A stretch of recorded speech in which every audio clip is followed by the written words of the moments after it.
কিয়ামতের আগে যে মালহামার যুদ্ধ হবে, তখন রাসূল সাল্লাল্লাহু আলাইহি ওয়াসাল্লাম বলেছেন মালহামার যুদ্ধের সময় মুসলমানদের ফুস্তাদ বা তাবু হবে, শিবির হবে এই ফিলিস্তিনের দামেস্কের পাশে আল গৌতা নামে এক জায়গা আছে, ওই গৌতাতে। এবং ঈসা আলাইহিস সালাম এসে যে দাজ্জালকে হত্যা করবেন সেটাও ওই শামে। ফিলিস্তিনের বাবুল লুদ এখনো একটা জায়গা আছে, ওই জায়গাটার নাম এখনো বাবুল লুদ, ওখানে তিনি দাজ্জালকে হত্যা করবেন।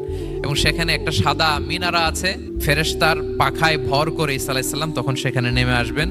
ওই ফিলিস্তিনের ওই শাম দেশের ওই মিনারার পাশে তিনি এসে পৃথিবীতে তিনি নুজুল করবেন, নুজুল ঈসা আলাইহিস সালাম। যেখানকার বেথলহামে ঈসা আলাইহিস সালাম, জেসাস ক্রাইস্ট তিনি জন্মগ্রহণ করেছেন, ঈসা আলাইহিস সালামের জন্মস্থান। তাহলে 3 জাইতুনের শপথের মাধ্যমে মূলত আল্লাহ তাআলা ঈসা আলাইহিস সালামের জন্মস্থানের শপথ করেছেন, কারণ সেখান থেকে ওহী বিচ্ছুরিত হয়েছে, ওনার কাছে ইনজিল নাজিল হয়েছিল। এবং এই শামের মর্যাদার ব্যাপারে অনেক কথা আল্লাহর হাবিব সাল্লাল্লাহু আলাইহি ওয়াসাল্লাম তিনি বলেছেন। আল্লাহ রাসূল সাল্লাল্লাহু আলাইহি ওয়াসাল্লাম যখন মেরাজে যান, তখন মক্কা থেকে এই শাম দেশে ফিলিস্তিনের বাইতুল মাকদাসে রাসূল সাল্লাল্লাহু আলাইহি ওয়াসাল্লামকে নিয়ে যাওয়া হয়েছে।